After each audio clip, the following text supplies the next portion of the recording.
I want you to imagine a scenario for a second. Okay.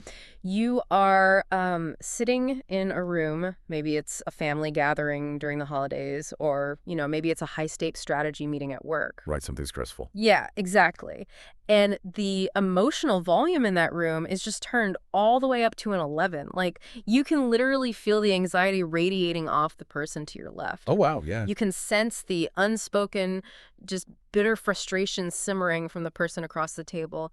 It is so loud, so intensely overwhelming that your own nervous system essentially short circuits. It just shuts down. Completely, you freeze, you retreat inward, basically just to protect yourself from the sheer tidal wave of everyone else's chaotic feelings. Which is a completely natural defense mechanism, really. Right. But then, after the dust settles, someone pulls you aside and tells you that you are cold, that you are aloof, that you are completely, fundamentally lacking in empathy. Man, that is just, well, it's a devastating paradox to navigate, isn't it? It really is. To be actively drowning in the emotions of others, only to be told by the people around you that you are somehow, I don't know, incapable of feeling them. And that paradox, that exact feeling, is the engine for everything we are exploring today in this deep dive. It's such an important topic. It is.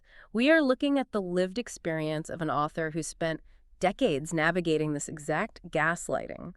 And, it's a gaslighting that doesn't just happen in isolated arguments, but on a massive societal level. Right, it's systemic. Exactly. This individual, who lives with both ADHD and autism, which is often referred to in the community as ADHD, they spent their life trying to translate their internal reality to a world that fundamentally misread them. And they have a really unique background, right? Yes. They spent their 20s and early 30s in North America and then moved to Japan from age 37 to 49. That's a massive cultural shift. Huge. And the contrast between those two environments, it completely shatters the baseline assumptions most of us hold about how human connection is actually supposed to work. It really does. It forces you to rethink everything. So our mission today is to tear down the most pervasive, scientifically outdated myth about neurodivergent people. We are going to rebuild how you understand empathy from the ground up. Because, honestly, the definition of empathy that dominates our modern culture, the one embedded into, corporate performance reviews or grade school report cards. Oh yeah, everyday social expectations. Right. It's a remarkably narrow metric. It operates under this assumption that empathy looks the exact same on everyone. Which is just, it's just false. Completely false. Yeah. When we actually look at the friction this author experienced across two drastically different cultures, we start to see that empathy isn't a single switch that gets flipped on or off. Right.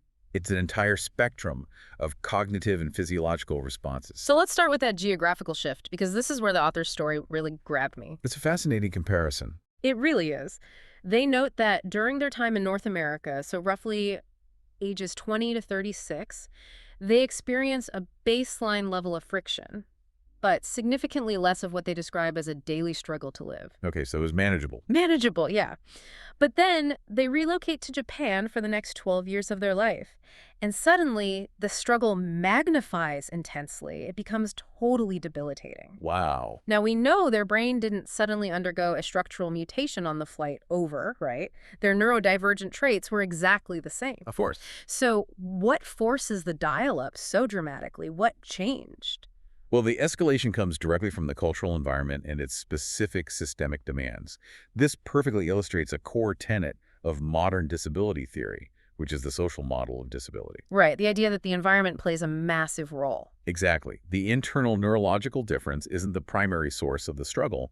Rather, it's the environment's refusal, or maybe inability, to accommodate that difference. That makes a lot of sense. I mean, North American culture, for all its flaws, often leans heavily into individualism. Yeah, we definitely do.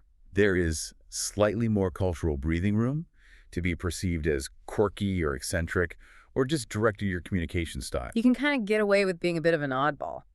Exactly. But Japan, conversely, is an incredibly high-context collectivist culture. Right. The societal expectation to read the room, or as the phrase goes in Japanese, kuki ho yomu, which translates to reading the air. Reading the air, that's so poetic, but it also sounds terrifying if you're neurodivergent. It is an intense, non-negotiable requirement of daily survival there. So, if your baseline operating system already struggles with instantly decoding unspoken social hierarchies or, reading subtle shifts in body language, Right. moving to a culture where reading the air is the primary currency of respect, that is going to drain your battery incredibly fast. Exactly. And the author highlights how this cultural friction is compounded by a massive institutional bottleneck, too. Oh, right, the medical system. Yeah. When they finally reached a breaking point and sought medical validation, just to simply get an adult ADHD diagnosis in Japan, the systemic reality was staggering. Staggering is the right word. Psychiatric clinics equipped to handle adult neurodivergence are just overflowing. The numbers they shared from the source material, they blew my mind. It takes 1 to 2 months just to secure an initial appointment for an adult. It's an incredibly long wait. You are burning out, you Yeah. are desperate for a framework to understand why you are struggling, and the system tells you to basically just hold on for 8 weeks. Which feels like an eternity when you're in crisis. And it gets darker. When the author recognized these same hereditary traits in their own children, and they wanted to get them evaluated, the waiting list was over 6 months long. It's heartbreaking. Consider the psychological compounding effect of that waiting period. Yeah, tell me about that. Well, a parent is already exhausted from the daily performance of masking their own traits just to survive in a high-context society. Right, they are running on empty. And then they see their child beginning to encounter that exact same friction. And the medical establishment essentially places a 6-month barrier between that family and self-understanding. It feels like realizing you've needed glasses your entire life, Oh, that's a great analogy. You've been bumping into walls, covered in bruises, and society has been telling you that you're just clumsy or careless. Yeah, And you finally realize, wait, my vision is blurry, I just need lenses.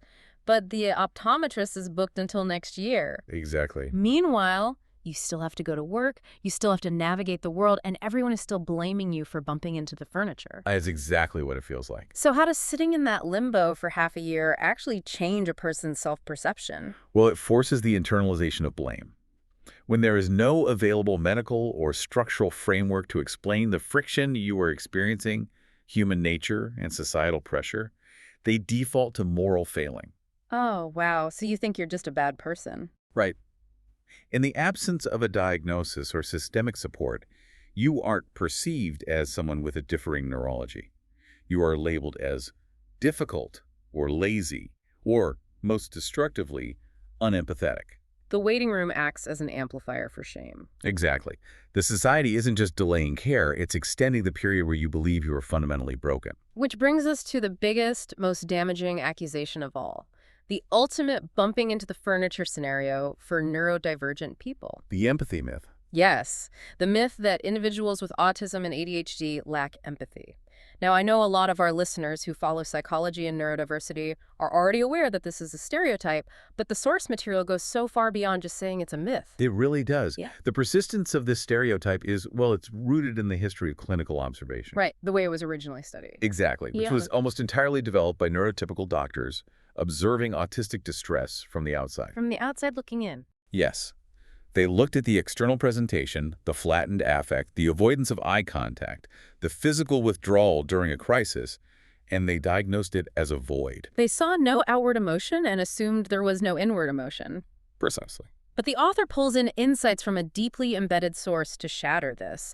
They cite an ADHD educator who has spent 12 years teaching autistic teenagers. Which is incredible experience. It's massive. This isn't someone observing subjects in a sterile clinical trial for a few hours. This is 12 years of running neurodivergent communities, managing massive online forums, and interacting with thousands of individuals on a daily basis. The sheer volume of data this educator possesses is invaluable. So what do they find? Their conclusion is categorical. The idea that neurodivergent people lack empathy is entirely inverted. Inverted, so it's the exact opposite. Exactly. They observe that people with autism, ADHD, and ADHD often possess empathy that is so profoundly high, so overwhelmingly intense, that it functions as a severe mental and emotional liability. Okay, wait, I have to play devil's advocate here for a second. Sure, go for it. If I'm a neurotypical manager or a partner, and my neurodivergent colleague or spouse is feeling this supposedly massive wave of empathy, right? Right. But all I see is them staring blankly at a wall when I tell them I'm going through a divorce, how is it fair to expect me to just magically guess that they care? That's a very valid question. If the empathy is causing a severe mental toll, where is the glitch in the translation? Like, how did the medical community and society at large get it so backwards for decades without someone realizing the truth? That is the essential tension. Mm-hmm.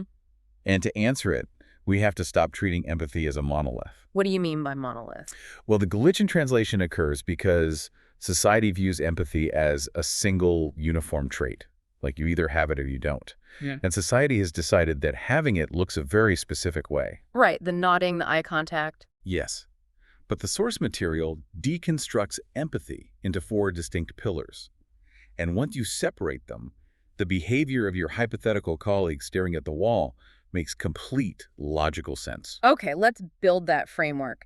The baseline definition the source uses is sensing and understanding others' emotions, imagining their situations, and acting with compassion to build relationships. That's the overview, yes. But let's look under the hood at the 4 types. Type 1 is cognitive empathy. Right, so cognitive empathy is the intellectual capacity to understand another person's perspective. Intellectual capacity. Yes, it involves reading their thoughts, imagining their mental state, and decoding social data.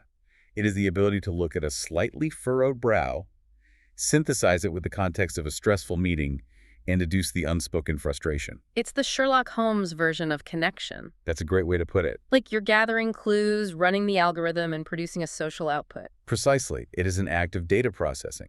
Type 2, however, is emotional empathy, sometimes called affective empathy. Effective with an A. Yes, and this bypasses the intellect entirely. It is the visceral, automatic reaction of feeling someone else's emotions exactly as if they were your own. Oh, wow. So you don't even have to think about it. Not at all. Whoa. You don't deduce that someone is sad.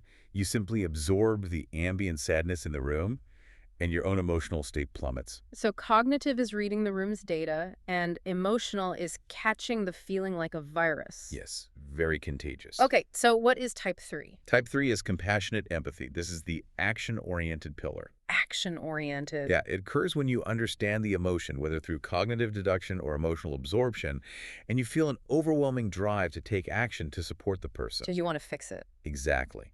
It is the instinct to alleviate the suffering. And then we hit type 4, which honestly sounds exhausting. Somatic empathy. Oh, it is exhausting. Somatic empathy is the physiological manifestation of another person's experience. Physiological, like in your body. Exactly. It is physically feeling someone else's pain or distress in your own nervous system. That sounds intense. It is. If you see someone slam their finger in a car door and you experience a sharp, shooting pain in your own hand, or your stomach violently drops, that is somatic empathy. Your body is mirroring their reality. Okay, let's ground this with an everyday analogy for the listener. I think that would be helpful. Imagine you walk into a room and a friend is sitting there, visibly freezing cold. Okay. Cognitive empathy is you looking at the thermostat, noticing they're crossing their arms, and logically deducing, oh, they must be cold. Right. Data processing. You're right. Emotional empathy is you starting to feel a chill creeping over your own skin just by being near them. Absorbing the feeling. Exactly. Compassionate empathy is you taking off your own sweater and wrapping it around their shoulders. Taking action. And somatic empathy is when your own teeth actually start chattering in your skull involuntarily. That perfectly isolates the mechanisms. It really shows how distinct they are. It makes it so much easier to grasp. Now, apply that framework to the societal structures we've built. Which of those 4 pillars does our culture actively demand as proof of morality and care? Oh, wow. It's heavily skewed toward cognitive, isn't it? It is entirely skewed toward cognitive. Because society demands the performance. We want the eye contact, the active listening nods, the, I'm so sorry to hear that script delivered with the exact right vocal inflection. Exactly. We overwhelmingly reward the performance of cognitive empathy while remaining entirely blind to the internal reality of emotional and somatic empathy. That is so true. And this brings us to the neurodivergent empathy profile outlined in the source. For many neurodivergent individuals, emotional and somatic empathy are turned up to a hypersensitive degree. They are profound absorbers of ambient emotion. Profound. The author notes that simply watching a sad scene in a movie can leave them deeply, profoundly upset for days. Right, because their nervous system cannot differentiate between fictional, observed distress and real personal distress. That has to be exhausting. But on the flip side, witnessing someone else's pure joy can give them a massive buzzing surge of energy. It goes both ways, yes. Yeah. But the friction emerges because of the cognitive load required to manage that flood. The cognitive load, explain that. Well, when your amygdala is overwhelmed by a tidal wave of emotional or somatic empathy, your brain's bandwidth is entirely consumed by regulation. Just trying to stay afloat. Exactly. The prefrontal cortex, which is the area responsible for executing cognitive empathy, like orchestrating polite facial expressions and deploying the correct social scripts. The performance part. Yes. That area essentially loses funding. It browns out. It browns out. That answers my devil's advocate question perfectly. Right. The colleague isn't staring blankly at the wall because they feel nothing about your divorce. They're staring at the wall because they are feeling the devastation of your divorce so intensely, so somatically, that their brain has literally shut down the polite nodding subroutine just to keep their nervous system from collapsing. That is exactly it. And that is the tragedy of the traditional clinical gaze. The doctor's looking from the outside. Yes. A neurotypical observer looks at the lack of cognitive performance and assumes a lack of emotional capacity. Which is such a massive leap. It is. A fundamental difference in neurological processing and bandwidth allocation is harshly judged as a defect of the human soul. Man, think about the massive implications of that in your own life. When someone in your life, a partner, a child, a coworker, when they aren't giving you the exact verbal cues or facial expressions you expect when you share something heavy. Right. Do you automatically assume they don't care? Exactly. What if they are actually processing that care so deeply, maybe even feeling your stress more acutely than you are, that they simply cannot afford the energy to perform the social pleasantries you are demanding? It fundamentally shifts the responsibility. It really does. Because if the issue is simply a mistranslation between cognitive performance and emotional reality, then the communication breakdown cannot be solely the fault of the neurodivergent person. Which perfectly sets up the scientific theory that completely revolutionizes this entire conversation. It proves that the glitch is a two-way street. Yes, we have to talk about Dr. Damian Milton. Yes. Dr. Damian Milton and the double empathy problem. So, Dr. Damian Milton, who is an autistic sociologist, introduced the double empathy problem to dismantle the traditional deficit-based medical model. Deficit-based meaning focusing on what's broken. Exactly. Yeah. Historically, the medical consensus stated that autistic individuals possess a fundamental social communication deficit. Like it's a one-sided problem. Right. The neurotypical baseline was viewed as the objective standard for healthy communication, and anyone deviating from it was pathologized. But the double empathy problem flips the mirror around. It dictates that the empathy gap, the friction and misunderstanding we constantly observe, is a mutual failure. Mutual failure. Yes. The neurotypical person is failing to empathize with and read the cues of the neurodivergent person just as profoundly as the neurodivergent person is struggling to read the neurotypical cues. The research backing this up is incredibly elegant. It really is. The source material references studies demonstrating that autistic people can communicate incredibly smoothly, effectively, and empathetically with each other. That's the key.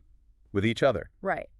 There have been fascinating studies using the telephone game model, passing information down a chain of people. Like we used to play as kids. Exactly. When it's a chain of all neurotypical people, information degrades at a certain rate.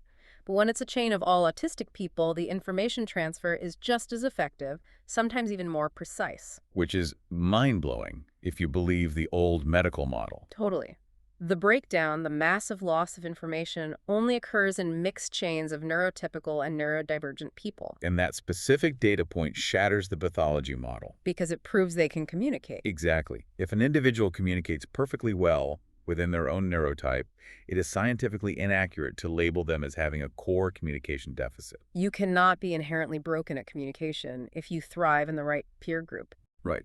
The friction belongs to the interaction, not the individual. I love looking at this through a technology lens because I think it makes the absurdity of the medical model so obvious. Oh, the phone. Analogy, let's hear it. It's exactly like the dynamic between an iPhone and an Android. Okay. Both are brilliant, highly complex operating systems, right? Apple devices communicate with each other seamlessly via AirDrop. Android devices share files with each other flawlessly using Nearby Share. Sure. But the second you try to AirDrop a video from an iPhone to a Samsung Galaxy, the transfer fails. Every time. Under the old medical model, the societal reaction would be to hold up the Android phone and declare, this device is defective, it cannot receive the AirDrop, therefore its communication hardware is broken. Which is ridiculous. Exactly. The Android isn't broken, it's just not running iOS. It speaks a different native language. That is a perfect analogy. The double empathy problem scientifically validates that neurodivergent and neurotypical brains are just running different social operating systems. Neither is inherently superior or more moral or more healthy. They just prioritize different types of data. This is a profoundly liberating paradigm shift. It really is. We are no longer observing a broken communicator. We are witnessing a cross-cultural communication clash. A cultural clash. Yes. Going back to the author's experience in Japan, if an American executive flies to Tokyo and completely fails to grasp the unspoken rules of a Japanese boardroom, like speaking out of turn or missing the subtle deferrals of power, Right, which happens all the time. we don't diagnose that executive with a neurological processing disorder. No, we just say he doesn't know the culture. We recognize a cultural barrier. The double empathy problem demands we apply that exact same sociological grace to neurology. I want to push back slightly, though, on behalf of the listener who is trying to implement this in the real world. Okay, let's hear the pushback.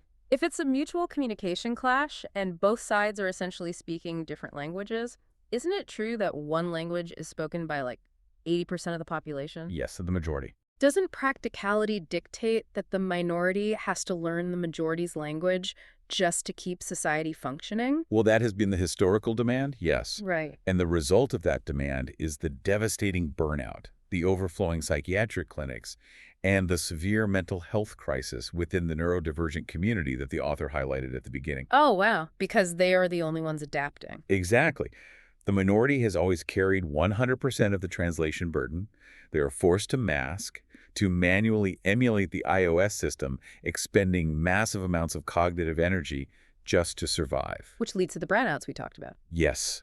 The argument of the double empathy problem isn't that neurodivergent people should stop trying to communicate. It's that the majority must finally pick up their half of the bridge. Pick up their half of the bridge. I like that. So how do we actually build that bridge? Practically speaking. Yeah, moving from the academic theory to the reality of the listener's daily life, what does it look like to pick up our half? Well, the author concludes their reflection with a concept that provides a brilliant roadmap for this. Okay, what is it? The foundation of that roadmap is a radical reframing of how we assign value to behavior. We have to start recognizing empathy as an inherent strength of the neurodivergent experience, not a deficit. So assuming the best, basically. More than that, Yeah. when you witness someone becoming overwhelmed, needing to isolate, or reacting with intense emotional volatility to a seemingly minor event, the default assumption must shift. Shift away from what? From thinking they're being dramatic or that they are detached, we have to recognize the immense weight of the emotional and somatic empathy they are likely processing in that moment. We have to stop demanding cognitive empathy as the only valid currency of care. Exactly. If someone struggles to read office politics or misses the subtext of a sarcastic joke, it has absolutely zero bearing on the size of their heart. Or their willingness to stand by you in a crisis. Right. It is simply a difference in data processing. The author uses a specific Japanese phrase to describe the ultimate goal of this mutual effort, right? Yes, rikai no kume, Rikai no kume. which translates beautifully to resonance of understanding. Resonance of understanding. That feels so much deeper than just, tolerance. Oh, absolutely. Tolerance implies enduring something unpleasant. Right, like I'm putting up with you. Yes. But resonance implies a shared frequency. But resonance in physics doesn't happen in a vacuum.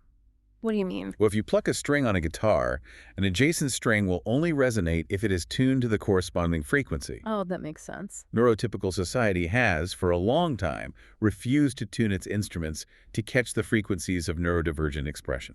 So achieving resonance requires the majority to actively learn to recognize compassionate and emotional empathy in forms they aren't traditionally used to seeing. Exactly. They have to tune their instruments. So give me a practical example of tuning that instrument. What does reading the Android data look like for a neurotypical person? Well, consider the concept of parallel play. Parallel play. Yes. A neurodivergent friend or partner might show deep affection and comfort by simply sitting in the same room with you, each of you silently engaged in your own hobbies, with no forced eye contact or small talk. It's just existing together. Right. But to a neurotypical mind demanding constant verbal validation, this might feel cold or dismissive. Like it bar being ignored. Exactly. Tuning the instrument means overriding that assumption. It means learning to read that shared silence, not as an absence of connection, but as a profound expression of trust and empathetic comfort. It's accepting their native language of care. That's exactly it. I want every listener to really think about their next high-stakes interaction. It's a good mental exercise. Tomorrow at work or this weekend with your family, when someone responds to you in a way that feels slightly disjointed. Maybe their tone is overly flat, maybe they are brutally blunt, maybe they physically turn away during a tough conversation. Right, those moments of friction. Take a breath before you judge the reaction. Ask yourself, am I demanding a cognitive performance right now? Am I demanding they speak my operating system's language? And critically, look beneath the surface of that flat affect. Yeah. Consider the possibility that they are currently flooded with an emotional undercurrent you can't even perceive. Yeah. Recognize that the friction you feel in that moment is a shared responsibility. Expanding your definition of connection isn't a favor you are doing for them. No, it is a necessary evolution of your own social intelligence. Man, this deep dive has completely rewired how I view human interaction. It's powerful stuff. We started by looking at the systemic bottlenecks in high-context cultures like Japan, realizing that societal friction can turn a hidden difference into a debilitating struggle. The 6-month waiting lists. Exactly. And we completely dismantled the archaic myth that neurodivergent people lack empathy, revealing that they often suffer from an overwhelming excess of it. We broke that empathy down into its mechanical parts, too. Cognitive, emotional, compassionate, and somatic. Right, to understand exactly why the misinterpretation happens. The bandwidth required to process deep somatic empathy often necessitates the shutting down of the cognitive performance that society mistakenly demands as proof of humanity. And we anchored all of this in the double empathy problem, the undeniable reality that communication is a two-way street, and that neurotypical society has been failing to empathize with a neurodivergent experience for decades. Building resonance of understanding is the only way out of that cycle. It forces us to question the very metrics by which we measure a good person. It really does. It demands that we look past the superficial performance of politeness and seek out the deeper currents of authentic care. I want to leave you with one final provocative thought to mull over as you go back to your day. Okay. Think about the infrastructure of our modern world. Think about massive, echoing, open-plan offices, the unspoken, highly nuanced rules of corporate networking, the rigid expectations of small talk at dinner parties. All designed for one specific neurotype. Yes. We have literally built a society that forces every single human being to utilize a singular social operating system. But if autistic individuals communicate perfectly, seamlessly, and empathetically with each other, and the communication breakdown only occurs when different neurotypes mix, Right. what does that mean for the validity of our entire societal design? Imagine a future where we stop demanding constant cognitive empathy translations from everyone we meet. That would be revolutionary. Imagine a world where we stop judging people by how well they can fake a polite smile while they are internally drowning, and instead begin valuing raw, authentic emotional connection as the truest metric of humanity. A completely different way to live. The next time you feel completely misunderstood by someone, or you find yourself intensely frustrated by their lack of a normal response, ask yourself, is their empathy broken? Or are you both just speaking a beautiful, complex language that the other hasn't bothered to learn yet?